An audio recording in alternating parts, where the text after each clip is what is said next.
Welcome you in to the Small Ball Podcast alongside our great producer Matt G behind the scenes, Trevor Mikulin, Christian Dennis. I'm Scott Ayers here bringing you another week of the Small Ball Podcast. And fellas, how are we feeling? It's after All-Star break, the final stretch, and things are starting to get a little exciting. I'm feeling good. I'm just ready for the second half of the season and just kind of see where things play out. Yeah, it's been an awesome first half.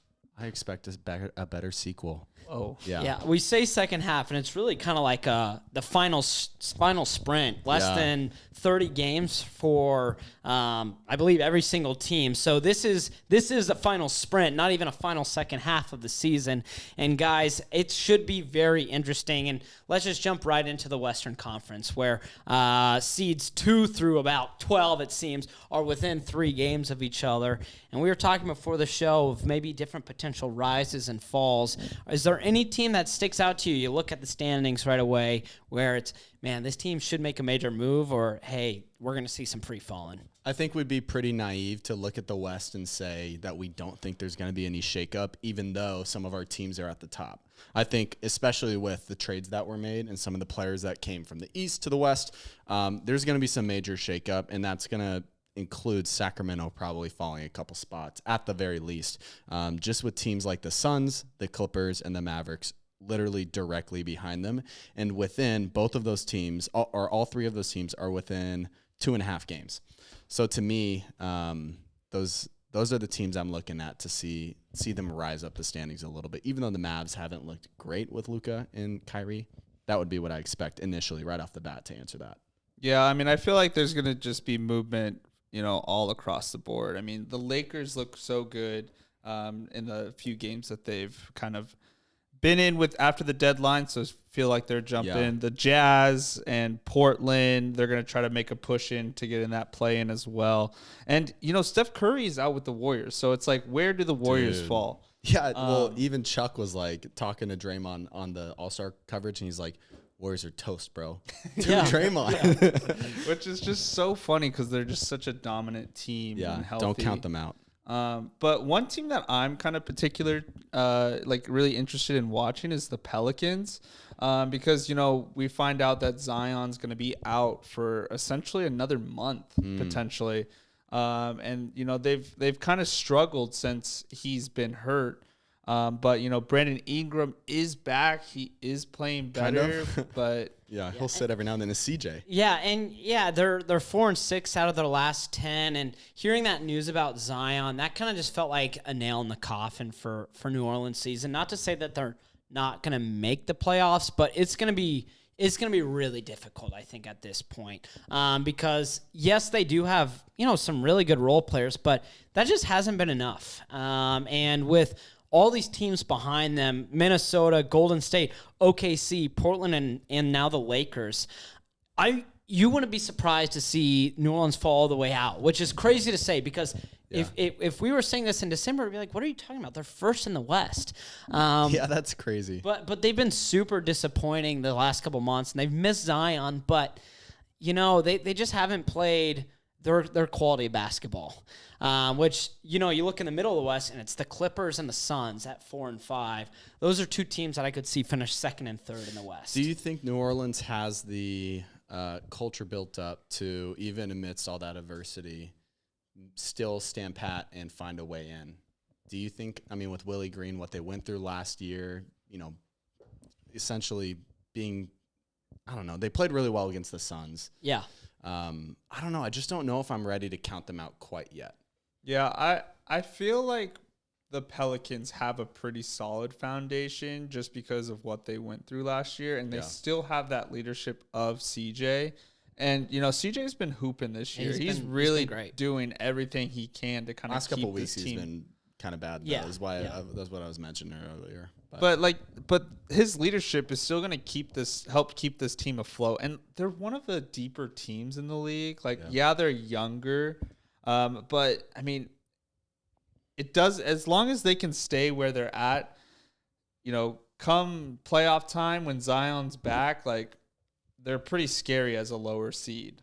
Yeah, at the moment right now, they're at 7. They're 1 game out of 10. So, yeah, I don't know. I just feel like I'm not ready to quite say that they're completely out of it. just because I like the culture that I've seen. I know it's young within the last year or so, but yeah, I don't know. I do think a team like the Thunder is kind of fun to look at. OKC Yeah, dude. I mean, would be really fun. yeah, they have the resurgence of SGA, and Giddey's been so good this season. So they're another team to keep your eye on. Can they really finish well and find themselves in the play-in? And I'll say it, if Steph can't get back to form, Golden State, I will write off. If Really? Steph is not back to form, that team defensively is not good enough. Jordan Poole is not good enough to carry the weight that Steph Curry leaves. That's the void Steph Curry leaves. And so I would be happy to say if he isn't back, even if they somehow made the play-in, they're not making the playoffs. Wow. Steph Curry has to be back and back to being that guy. Because when he was playing, they had a great offense, but their defense still was not good. And I think that's going to be the biggest thing that we need to watch for Golden State is when he comes back, defensively, how effective are they? Because you're going to get your points in the regular season. But defensively, if they're going to continue to have this lackluster performance that they've had the last couple months, I'm happy to write them off. That's a very bold thing to say, that even if they make it into the play-in, you're going to write them off. Write them off. And that's if Steph isn't back to form. If Steph's back to form, it's Steph Curry, and he's a top 5 player in the league, top 7. So if by the end of the season he's not back to form, but once they're in the play-in, bro, and in the playoffs, it's something about that team, that franchise, that player Steph, that even if he's not playing great in the regular season, when the lights are the brightest, he's going to show up. If they're in the play-in, Unless it's Game 7 against the Cavs. if they're in the play and find themselves there, I see them getting into the playoffs, and which they have been in that position before, and they didn't make it. Granted, Clay was out; they were dealing with other injuries, and it was just Steph. But they've been in this position before. That's a good point. And they failed. So it will depend on health and how guys are playing. But Clay's getting older, Steph's getting older. Yep. Which is kind of sad to see because it's like the end of a dominant era of the Golden State Warriors. But it's not done yet. If Steph is healthy. Steph's just about having a tough injury season. He was at the top of the league when he was playing earlier this season. Yeah. So yeah, and I say that still at their too prime. because of one other team, and that's the Phoenix Suns gaining Kevin Durant. Feels like when one team falls, another one begins to rise. And Suns being that big three is going to be really scary, but they're a big market team, and we've talked too much big markets. Yeah. I say we move over to the East. Yeah, let's do it. And Trev, I'll kind of leave the floor to you. Is there anything that... I have something to share with you guys. I have a video, and this is a take that I have, and I don't know if you guys will agree with me, and that's why I'm going to call it the island take. Here at our house, we have a pool with an island in it, and we wanted to use it. So here it is. Here's my island take. What's up, boys? You know me. I'm on an island because I have an island take. I believe that after firing Nate McMillan, the Atlanta Hawks will climb to top 3 in the East by the end of the season. That's my take. Gentlemen, they are currently at 8. They're currently at 8. 9 games back Yeah. of the Philadelphia 76ers. Come on, let's talk. So here's partly why I say that. I think the thing that I'm a true believer that Nate McMillan was running a dated offense. He was holding them back. And this is a team that I believe in their core. They have a great starting 5. They now brought in wings. They have Sadiq Bey now. And, you think of wings galore. Look at this team. They have so many. It. Yeah. And I like their roster construction. Now I think that they're going to find a head coach. We could talk about those candidates in a second. But this team is motivated by midseason changes. Look what happened when Nate McMillan took over. People would have laughed at me if I would have said in that season when Nate McMillan took over that they're going to make it to the Eastern Conference Finals. And they did.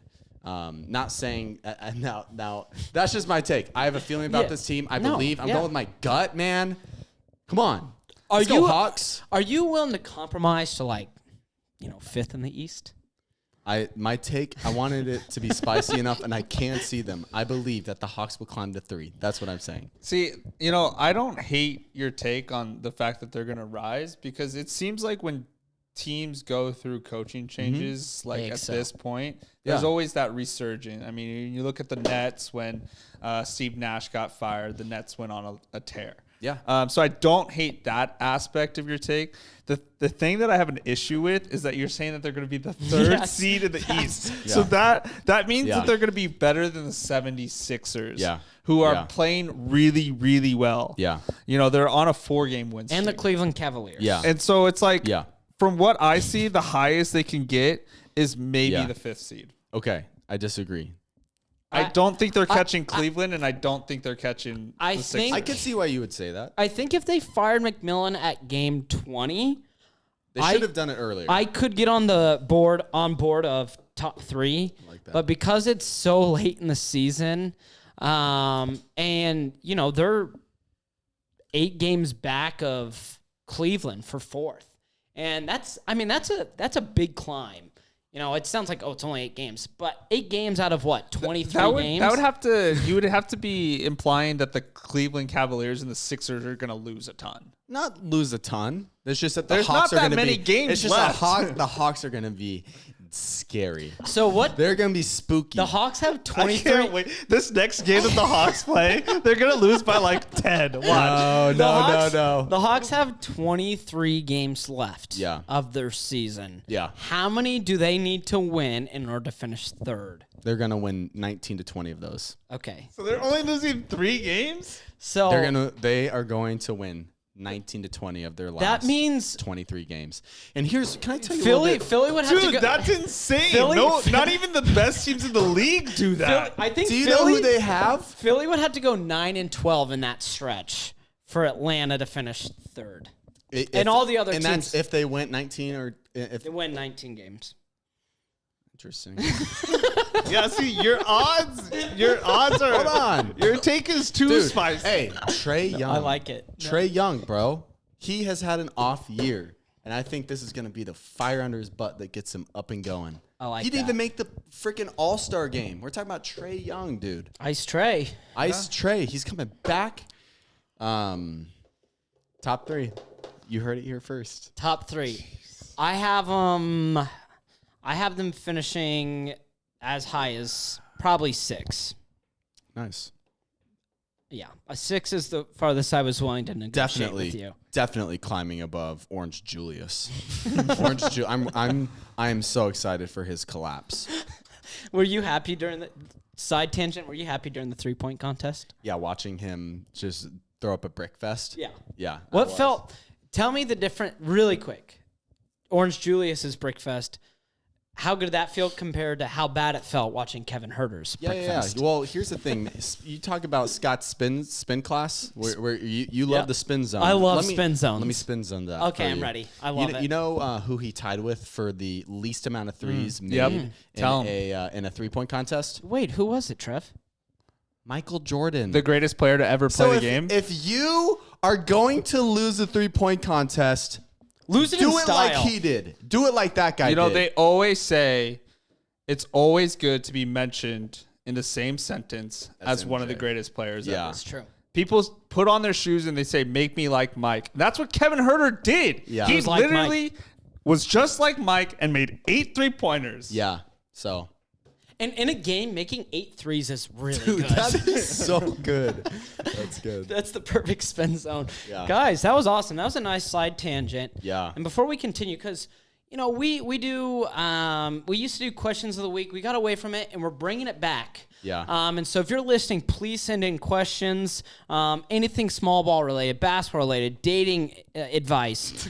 We will provide it. Because we're excited. But before we get into that, just getting ready for and us. the video, we actually got a new advertisement. What? And a new Whoa. ad read. No way. We're big time. It's been a while, but Yeah. we have our first ad read in quite some time. So this ad read is from LaCroix. LaCroix.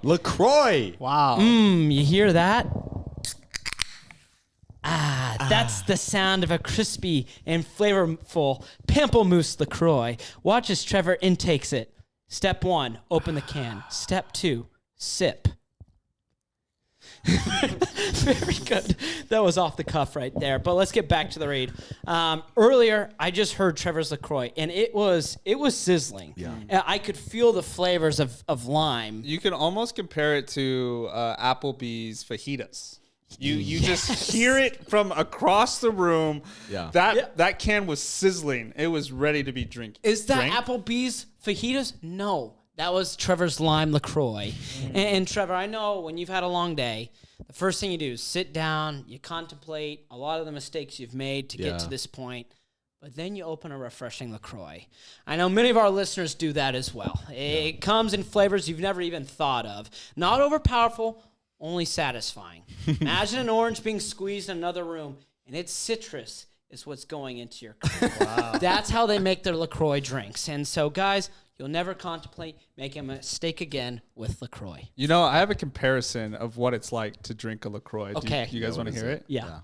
So imagine you take that first sip of LaCroix, as Scott spills on himself. It feels like thousands of tiny fairies are just dancing on your tongue.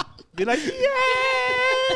See, I love the pain of a LaCroix on your like when it's really carbonated. Nice and crisp. You let it sit there in your mouth, and it's like it feels like a ton of little gladiators are just stabbing you with spears. But it feels good. But it's a good stab. Yeah, dude, the pain is nice. It's a pain that feels so good. So, and that's our sponsorship with LaCroix.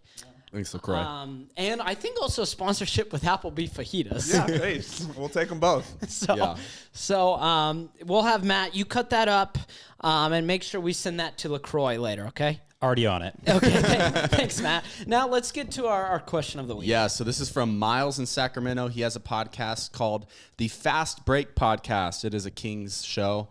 So shout out to Fast Break Podcast. Shout out to you, Miles. Here's Miles' question. Hey, what is up, Small Ball Podcast? It's me, Miles, from the Fast Break Podcast, and today I have 2 questions for you guys. My first question is, who are the top 3 overrated players in the NBA? He's only getting one. Thanks, one Miles. question. Yeah. The other question was All-Star related, and that is passed. Yeah, and 2 questions means you're getting an endorsement from us, and we're not giving him a free endorsement, no chance. So, but thank you, Miles. Shout out Miles, man. What a stud. That's a great question. Yeah, great and he was question. rocking the Kings hat. I'm sure Yeah, you guys dude. both love that. Legend. Christian, we'll start with you. Most overrated player in the NBA. Yeah, one of the most overrated players that I think it's recent, and this is a player that I actually do like and I do enjoy, is OG Anunoby. Wow. I like him. He's a great defensive player, good 3-and-D guy. Dude, Raptors fans are going to be in the comments. Eat me alive. But, this past trade deadline, people were like, he's worth 3 first rounders. Yeah. All these teams want him. All this thing. I don't think he's that good to where I'm like gonna risk my future in order to get him. I think he's a solid piece. I think he'd be great for a championship team, but he's not gonna make or break my team. I'm not comparing him to like Kevin Durant. No. We see what kind of Rudy Gobert has done with Minnesota, although it's been hard to kind of get them healthy, but you see what a defensive player can bring to your team, and I don't think OG provides enough offense to where he's taking your team to that next step. And that's why I think he's a little overrated. I actually really agree with that. I mean, part of the inflation of his value, so to say, for like the perspective of what he's worth, I think that's partly due because GMs play the game where, you're going to ask for more than what you expect to get. And I think that 3 first-round picks could be part of that. Yeah, and I actually don't think the Raptors were planning on trading him whatsoever. I think it was all smokescreen. It was just kind of a waste of our time. Yeah. Yeah, so I could see that as well. But also, even if it was true that 3 first-round picks is what he's worth, no team wanted to do that. So that tells me right there that I don't think other teams view him that way. But it was interesting to see the media's take on, this guy is going to change your team, and how much people focused and talked about it. It was interesting. I do think he carries value. That's for sure. I know that's not what you're saying, that he doesn't carry value. But Yeah, I think that's a good one. I definitely think in this past trade season, he was highly overrated. Trevor. My turn. Mine is a very controversial one because he's early in his career, but I'm not calling him a bust. This just means that, maybe they're not as highly rated as other people think. Doesn't think I think he's a bad player. It doesn't mean that we think they're bad. It just means or that they're going to be a failure. Yeah, it just means we think they're maybe slightly overrated. But this player's bad. Jalen Green. I knew you were gonna say. That's who I was gonna do. Let's go, bro. That's sick. Let's stomp on Jalen Green together.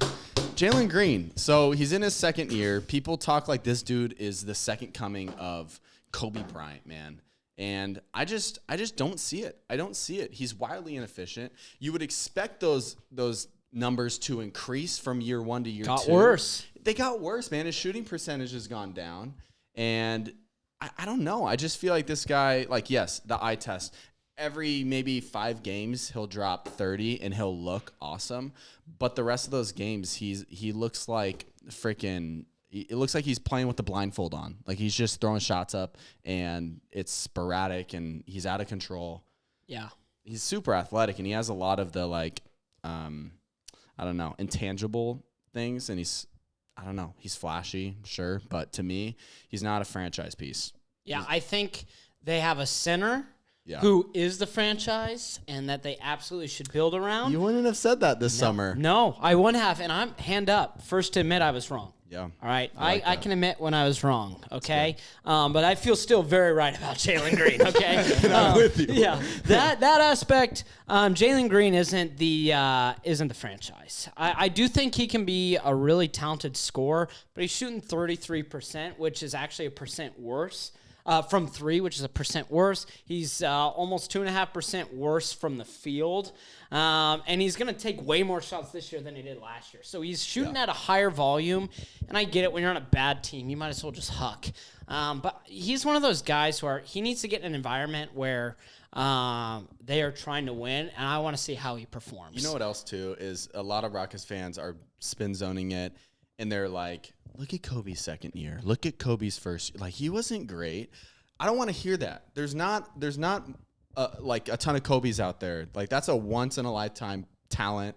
Not everyone's Kobe. Jalen Green we could look back and he could have a Monte Ellis-type career, which would be more accurate to me than him having a Kobe-type career, which is all the comparison that he got coming in. Yeah. To me, he's going to be more of like a Monte Ellis where he's an inefficient scorer, but maybe he averages 20 for his career. Yeah, but if they have Sengun, yeah, imagine, who knows? I don't know.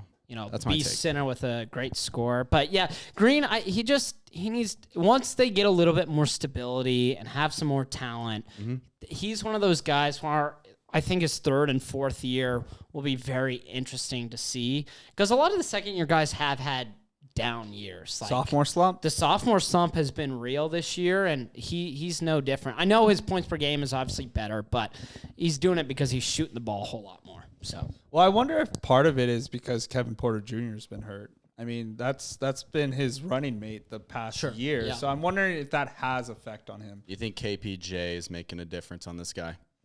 I mean, to a certain degree. I mean, if you're talking about 2% worse than last year, there's got to be, a reason why. I mean, that I'm not saying it's a make or break for Jalen Green over here, but,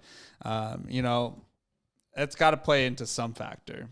He already has had more assists this season than last and is on pace to have much more rebounds. So, there are aspects of his game where he's improving. It's just on that scoring end, you can be very flashy, but you got to be efficient or else you're going to hurt your team. And we've seen that with other players where they're very flashy, like my guy Bones Highland, very flashy player. But when he's off and his inefficiency, that's losing them games. So, True. But yeah, wow, all right, great job, guys. That was really great. Matt, we're going to go to Matt Facts. Matt, this time, I want you to give us the best fact. In the past, I know we've gotten 2, we've gotten 3. I want your number 1 fact. Best of the best. Of the day, Oklahoma City, because he's our insider, and we're going to send him one day. I'm so excited for that day. It's coming soon. I can feel it. It's coming. Yeah. It's in the pipeline. Well, it's funny you asked me to bring you a fact, because the first thing I was going to bring you is an opinion. Yeah, give us your take. Even better. It's not my take. I once again Google OKC Thunder, And it's, just looked at top news. And one of the top ones is just an NBA mock draft, So they're already thinking about who to bring on because the season's kind of over for them. No, we don't think that. Okay, I'm glad you don't. Well, Yeah. OKC is very draft heavy. Yeah, they're very draft. draft heavy. Let's see what they said. Yeah, Sports Insider thinks they should start looking ahead because they're already looking at, what's his name? That guy, Yeah. Grady Dick. Wow. Kansas, Great. right? Yeah, from Right. Kansas. That's right. Yep. What Yeah. a name.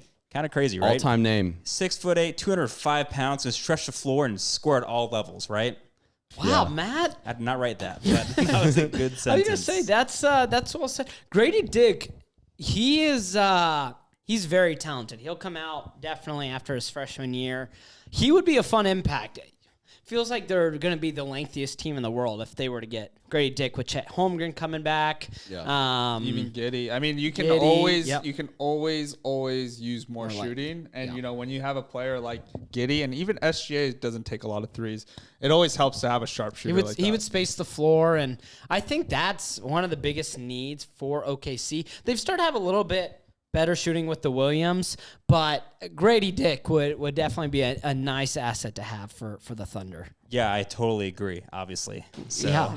Clearly. but with that, there's some fun stats that he has. He at the Jayhawks, he's averaging 14.9 points and 4.9 rebounds, right? So 14.9, let's just round it out to 15, right? So the 15th fact on this sheet is, according to Forbes 2013 ranking, OKC is ranked 8th best for businesses and careers in the country. Wow. Eighth. Best. Number 8. What was that according to? Forbes? Forbes 2013, 10 years ago. 10 years ago. So it's probably better now. Yeah. You would assume, right? Yeah, it's only getting better. Yeah. Obviously. So I'm going there one day, right? do we No, move check small on that. ball to OKC? Is OKC relocating? the new Silicon Valley? That's what I just learned from that fact. Yeah. wow. Top 8. That's awesome. Top 8. That's huge. Congratulations to OKC, top Yeah. 8 in Yeah. business. Well, also with that, the other stat being averaging 5 rebounds a game. The 5th fact on the sheet is the county's best Girl Scout cookie seller is from Oklahoma City. Katie Francis broke the national record of sales at 18,100 boxes. That right there, bro, you should have skipped that job one. This stat right there, that's the one. No, I think that's perfect. I think that adds To the job. Right. to the jobs. Right. But here's the thing. No, sorry. Continue. I that's have another question. unbelievable. I cannot believe that that's crazy. 18,000 boxes. In a month? It just says total. Dude, she had to be cheating So somehow. in a year, the season of Girl Scout cookies, Yeah, a couple months. That's a full-time job. Yeah. You think she's not out there just slinging cookies? Yeah, She has people in OKC love their Samoas. That's right. Oh, that's, yeah. Can you Those guys Thin Mints. Can you guys guess her favorite cookie? It's on here. Tagalongs. Nope. Is it the Thin Mint? No. I was going to say Thin Mint. What It's is the it? Samoas. It's funny It you was said that the immediately. Samoas. Yeah, I was like, I literally gave that one to Yeah. you guys. Come on. I personally like the Tagalongs. I just wanted I'm a to Samoa shout them guy. out. I'm a Samoa guy. Samoa. Then Wow. why didn't you say Samoa? Well, I figured it was going to be Thin Mint. He's not 'cause from I'm Oklahoma speaking- City. Yeah, I'm not from Oklahoma City. But How was I he's supposed to know? Samoa's guy. so- Yeah. But wow, Matt, those are probably the 2 best facts you brought us because they work hand in hand with each other. and I only have one more fact for you, right? Let's round it off at 3. 2 is good enough, but 3, he currently holds a mark above 40% from the 3-point range, right? Pretty decent, right? So we're going to fact number We're going 40. to fact number 40, which is residents of the Big Friendly get great tans with over 300 days of sunshine a year. Wow.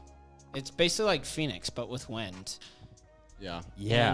And less warm days. Sure. But the sun's out. But the sun is Sun out. is out. More business. More business. More business. More Girl Scout cookies. More sunny days, more days for her to walk around in the sun. Right. And sell those cookies. Right. Oh, that's up. That is facts with Matt. good. Thank Matt, you, Matt. that was very good. Thank you. That's why you're our producer. Yeah. And intern on the side. Yep. Well, guys, that's a successful show. We are on the home stretch for the NBA season, 22-2023 season. Guys, this was a wonderful show, but I think it's time to say so long. So for our great producer, Matt, Trevor Michelin, Christian Dennis, I'm Scott Ayers. We say so long for now, and we'll see you next week. Girl Scout cookies. Come and get your cookies.